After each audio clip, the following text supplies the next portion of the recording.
नमस्कार। यह है फलक की कहानियों का अद्भुत संसार का कहानी। मैं लावण्या नायडू और आज मेरे साथ हैं जया नमन त्रिपाठी जी। हम आपको सुनाने जा रहे हैं मेरी यानी लावण्या नायडू की लिखी कहानी, जिसका शीर्षक है जादूगरनी।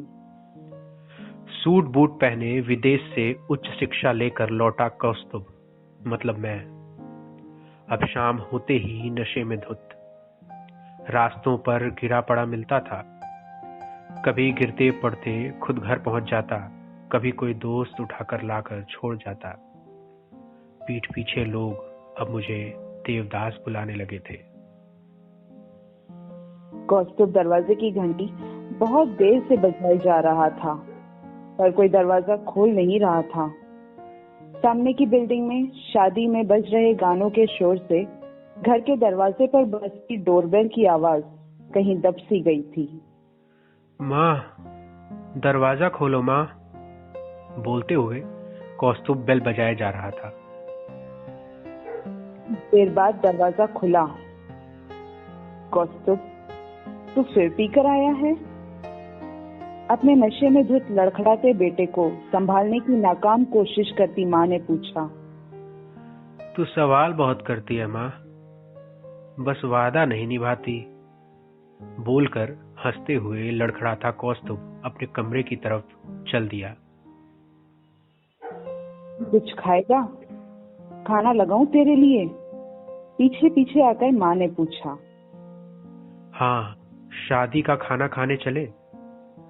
कुर्सी पर बैठकर जूते निकालते हुए कौस्तुभ बोला। माँ पास आकर कौस्तुभ के जूते निकालने लगी। कौस्तुभ खिड़की से झांककर सामने की बिल्डिंग की तरफ देखने लगा, जहां शामियाना लगा था। आज उस बिल्डिंग में किसकी शादी है माँ? कौस्तुभ की आवाज में अजीब सी तड़प थी, जैसे इस सवाल से उसे कई जवाब मिलने वाले हों। तुझे तो आजकल आसपास क्या चल रहा है किसी चीज का होश नहीं है। गनीमत है नौकरी कर रहा है। मैंने पूछा शादी किसकी है माँ? सावरकर जी की बेटी पूर्णिमा की शादी है। माँ की आवाज में खौफ था। वो भी जानती थी इस एक जवाब से कौस्तुभ इतने नशे में भी अपने दिमाग में कितने जवाब पैदा कर चुका होगा। तो तुम क्यों नहीं गई माँ? शादी का न्योता तो हमारे घर भी आया होगा। कौस्तुभ सवाल तो कमरे में खड़ी माँ से कर रहा था, पर नजर उसकी सामने वाली बिल्डिंग में किसी को ढूंढ रही थी। तेरे पापा की तबीयत ठीक नहीं थी, इसलिए नहीं गई। तू भी सो जा, रात बहुत हो गई है। बात जल्दी खत्म कर कौस्तुभ के अगले सवाल से बचने के लिए माँ कमरे से बाहर जाने के लिए मुड़ी। माँ, बहुत भूख लग रही है, खाने में क्या बना है? कौस्तुभ की नजर अब भी खिड़की से बाहर ही थी। भिंडी बनाई है, खाएगा? एक काम करो ना माँ, मुझे ऑमलेट बनाकर दे सकती हो? माँ हैरान थी। आज काफी समय बाद कौस्तुभ ने कोई फरमाइश की थी। वो नहीं जानती थी आज काफी समय बाद कौस्तुभ ने भी सांस ली है। खिड़की के बाहर झांकते हुए उसकी नजर जिसे ढूंढ रही थी वो सामने ही थी। परियों सी खूबसूरत, महफिल की रौनक, जिसकी मुस्कान दूर खड़े कौस्तुभ को भी अपनी चांदनी से भिगो रही थी।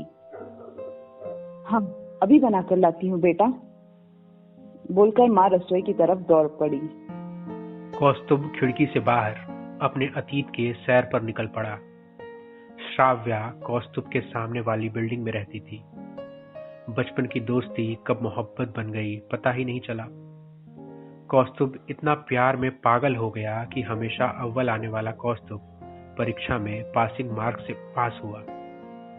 कौस्तुभ के पिता को कौस्तुभ का पढ़ाई में ढिलाई बिल्कुल नामंजूर थी। उन्होंने कौस्तुभ को पढ़ाई के लिए हॉस्टल पढ़ने भेजने का फैसला कर लिया। माँ, मैं नहीं जाऊंगा हॉस्टल। उज्जवल भविष्य के लिए तुझे जाना पड़ेगा बेटा, कौस्तुभ के जाने का सामान बांधती रोते हुए माँ बोली। माँ, मेरे सारे दोस्त हैं यहाँ। माँ ने कौस्तुभ को अपने पास बिठाया, उसके हाथ अपने हाथ में लेकर बोली, मेरा राजा बेटा है ना तू। तू जब अव्वल आएगा, बड़ा मेडल लेकर आएगा, तू जो मांगेगा तेरी माँ तुझे ला कर देगी। ये पक्का वाला वादा है। तू नहीं गया तो मैं तेरे लिए कुछ नहीं कर पाऊंगी। कौस्तुभ कुछ पल सोच में डूब गया, फिर उदास मन से बोला, ठीक है माँ, मैं जाऊंगा, पर तुम अपना वादा मत भूलना। माँ ने हाँ में सर हिलाया। माँ से बेटे के दिल की बात कहाँ छिपी थी, बिना बताए सब जानती थी माँ। माँ, मैं श्राव्या से मिलकर आता हूँ, बोलकर कौस्तुभ कमरे से बाहर चला गया। माँ ने दरवाजा खोलने की आवाज से कौस्तुभ अतीत से बाहर आया तो उसकी नजर श्राव्या पर पड़ी, जो अपने पति के साथ खड़ी थी। कौस्तुभ ने खिड़की के पर्दे लगा दिए। मुझे भूख नहीं है, तुम जाओ यहाँ से, मुझे सोना है, नींद आ रही है, बोलकर कौस्तुभ ने कमरे की बत्तियां बुझा दी।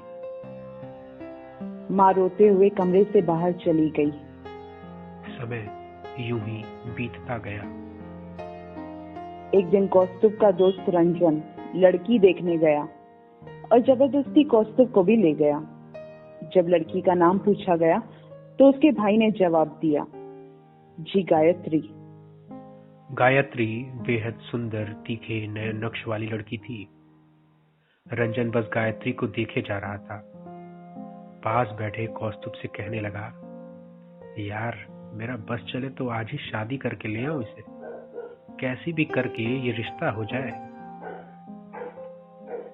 रंजन की माँ ने पूछा, गायत्री बेटा क्या करती हो, कहाँ तक पढ़ाई की है?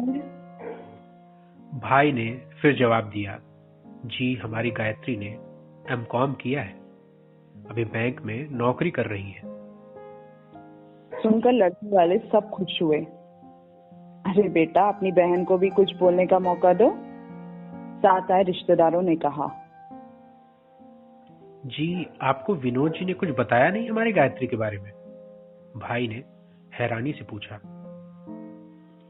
जी उसने तो रात को फोन कर इतना बताया कि बहुत अच्छा रिश्ता आया है रंजन के लिए, फोटो भेजता हूँ लड़की की, अच्छा लगे तो कल देखने का तय करते हैं, आप लोग जाकर देख आइएगा।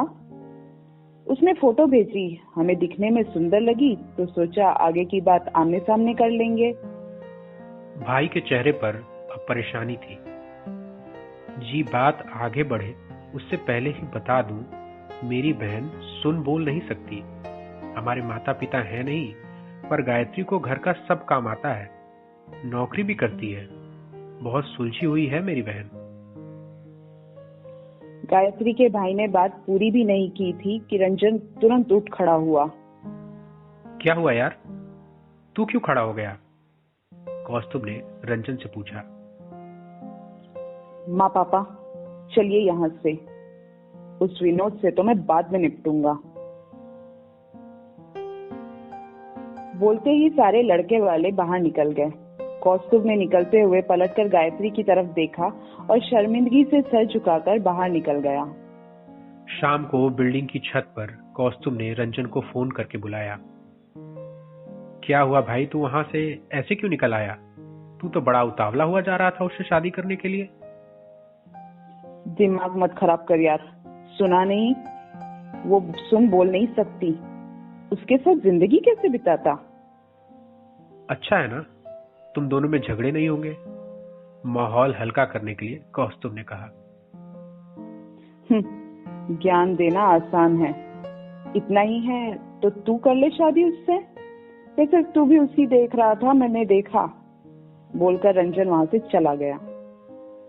ना जाने क्या हुआ, कौस्तुभ अगले ही दिन अपने माँ पापा को लेकर गायत्री के घर पहुंच गया। कौस्तुभ अपने माता पिता से उसकी जिंदगी के फैसले करने का हक छीन चुका था, जब उन्होंने श्राव्या को उसकी जिंदगी से दूर कर दिया था। श्राव्या की जब शादी की बात चल रही थी, तब कौस्तुभ पिता के कहने पर विदेश में उच्च शिक्षा के लिए गया हुआ था। कौस्तुभ ने माँ को वचन दिया था जब तक पढ़ाई पूरी नहीं होती श्राव्या से कोई संपर्क नहीं रखेगा, ताकि पढ़ाई में कोई रुकावट ना आए, और तभी वो उसकी शादी श्राव्या से करवाएंगी। जब कौस्तुभ वापस आया अपनी पढ़ाई पूरी करके बड़ा मेडल लेकर, तब तक श्राव्या की शादी हो चुकी थी। श्राव्या की शादी की बात भी उसे वापस लौटने पर ही पता चली, इसलिए वो अपनी माँ से ज्यादा नाराज था। माँ, तुमने तो वादा किया था ना। मैंने अपना वादा पूरा किया। लो, मेडल लो। मेडल तो घर आ गया, पर बेटा बहुत दूर हो गया। जब कौस्तुभ गायत्री के घर गया, तब उस वक्त वो घर पर नहीं थी। कौस्तुभ ने गायत्री से शादी का प्रस्ताव रखा, तो उसका भाई हैरान था। मैं कोई एहसान करने के इरादे से शादी नहीं करना चाहता। गायत्री अपने आप में संपूर्ण है। गायत्री आए तो उससे पूछकर बता दीजिएगा। कौस्तुभ एक अच्छे परिवार का लड़का है और अच्छा कमाता है। ये जानकारी काफी थी गायत्री के भाई के लिए। पहले तो गायत्री ने मना कर दिया शादी के लिए, पर भाई के समझाने पर शादी के लिए मान गई। कौस्तुभ कोर्ट मैरिज करके गायत्री को घर ले आया। दोनों केवल कहने के लिए पति पत्नी थे, घर पर रूममेट्स। न कौस्तुभ गायत्री की दिनचर्या पर रोक टोक करता, न गायत्री कौस्तुभ की आदतों पर। नए नए में कौस्तुभ के पीने की आदत से दुखी थी गायत्री, पर फिर आदत हो गई। कौस्तुभ रात को चुपचाप कमरे में आता और बिना कमरे की बत्तियां जलाए सो जाता। कमरे में भी शांति रहती, जो कौस्तुभ को अति प्रिय थी। वैसे कौस्तुभ गायत्री की बहुत परवाह करता था। कभी चुपचाप फूल लाकर मेज पर रख देता, कभी उसकी गाड़ी सर्विसिंग करवा देता बिना बोले, कभी फोन करके गायत्री के दोस्तों को घर बुलवा लेता, ताकि गायत्री का मन लगा रहे। गायत्री भी कौस्तुभ की माँ से उसकी पसंद नापसंद जानने की कोशिश करती। एक दिन ऑफिस जाते वक्त कौस्तुभ की गाड़ी खराब हो गई। तब गायत्री ने लिफ्ट देने का इशारा किया। कौस्तुभ ने मना कर दिया। सामने से श्राव्या आती नजर आई। कौस्तुभ ने मुस्कुराकर हाय कहा। श्राव्या भी मुस्कुराकर दोनों की तरफ आई। हाय श्राव्या, कैसी हो? ओह बाय द वे, ये मेरी ब्यूटीफुल वाइफ गायत्री। बोलते हुए कौस्तुभ के हाथ पर पहली बार गायत्री की बाहों में घेरे थे। अलग चमक थी कौस्तुभ की आंखों में। हाय गायत्री, तुम सच में बहुत सुंदर हो। गायत्री ने साइन लैंग्वेज से कहा। आप भी बहुत सुंदर हैं। श्राव्या को तब पता चला कि गायत्री सुन बोल नहीं सकती।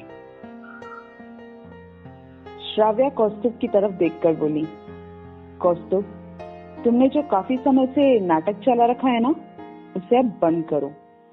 पीकर तुमने जो पूरे सोसाइटी में हंगामा मचाया है, सब जानती हूँ, और क्यों किया वो भी। तुमने क्या सोचा मैं तुमसे प्यार करती हूँ? पागल हो गए हो? बचपन की नादानियों को प्यार समझ लिया? तुम जब हॉस्टल गए तो दुख हुआ मुझे, पर समय के साथ जिंदगी में कई दोस्त आए, एक दो अफेयर भी हुए, पर तुम्हारी तरह पागल कभी नहीं हुई।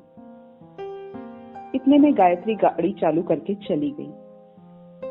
ये सब आज क्यों बता रही हो? पहले भी सोचा तुमसे बात करूं, फिर सोचा मुझे क्या, पर इस बार तुम्हारी माँ ने आकर कहा तो मैं खुद को रोक नहीं पाई। तुमने गायत्री से शादी की है तो कुछ खास होगा उसमें। गायत्री बहुत प्यारी है, उसका ख्याल रखना। बोलकर श्राव्या चली गई। शाम को जब कौस्तुभ घर आया तो पूरे होश में था। आज जल्दी भी आया था, तो माँ बहुत खुश थी। कौस्तुभ कमरे में चला गया। गायत्री लैपटॉप पर अपना काम कर रही थी। कौस्तुभ भी कपड़े बदलकर आकर बैठ गया। कुछ देर बाद कौस्तुभ उठकर गायत्री के सामने आकर बैठा। गायत्री कौस्तुभ को देखने लगी। गायत्री, बोलो कुछ। आज तुम्हारी खामोशी ज्यादा शोर कर रही है और मैं इस आवाज को सहन नहीं कर पा रहा हूं। मैं जानता हूं तुम लिप रीडिंग कर सकती हो, और आज सुबह जो भी श्राव्या ने कहा वो। गायत्री लैपटॉप गोद में लेकर बैठ गई और कुछ टाइप करने लगी। कुछ देर बाद लैपटॉप कौस्तुभ की तरफ घुमाया। उसमें लिखा था, मुझे ये जानकर दुख नहीं हुआ कि आप श्राव्या से प्यार करते थे या आज भी करते हैं। मुझे तकलीफ तब हुई जब आपने उसे जलाने के इरादे से मुझसे मिलवाया। क्या आप भी सिर्फ मुझे अपनी खूबसूरत ट्रॉफी समझते हैं या इसलिए मुझसे शादी की? लैपटॉप बाजू में रखकर कौस्तुभ बोला, नहीं, बिल्कुल नहीं। तुम्हें ऐसा लगा तो माफी चाहता हूँ, पर मैंने उस दिन जब तुम्हें पहली बार देखा था और फिर जब तुम्हारे घर से निकलते वक्त पलट कर देखा, तब तुम्हारी आंखें बहुत कुछ बोलती हुई सी लगी। सच कहूं तो इसलिए आज तक मैंने तुमसे आंखें मिलाकर बात नहीं की। डरता हूं कहीं फिर से ना डूब जाऊं। बेहद गहरी है तुम्हारी आंखें। लैपटॉप पर फिर गायत्री ने कुछ लिखा, डूबने से डरते हैं तो इस समंदर से शादी करके घर क्यों ले आए? मुझे नहीं पता, सच में नहीं पता। जब रंजन ने कहा तो तू शादी कर ले, तो उसी वक्त मैंने तुमसे शादी करने का फैसला कर लिया था। कोई एहसान नहीं, कोई मजबूरी नहीं, बस एक अजीब सा खिंचाव जो खींचता है तुम्हारी ओर। जादू है तुम्हारी आंखों में, जादूगरनी हो तुम। कौस्तुभ ने लैपटॉप गायत्री की तरफ बढ़ाया, पर गायत्री ने लैपटॉप बंद करके बाजू में रख दिया। कौस्तुभ का हाथ अपने हाथों में और नजरें कौस्तुभ की नजरों से मिलाकर बैठ गई। कौस्तुभ ने भी नजरें नहीं चुराई।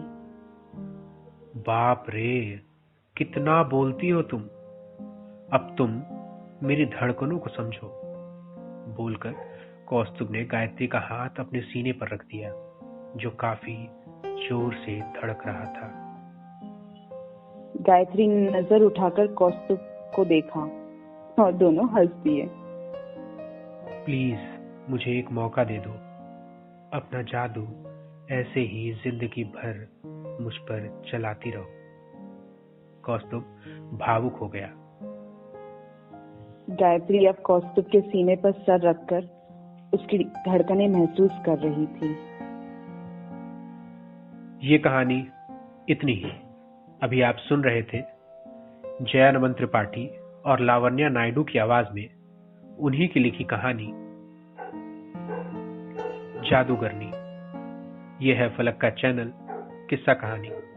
फिर मिलते हैं एक नई कहानी के साथ। नमस्कार।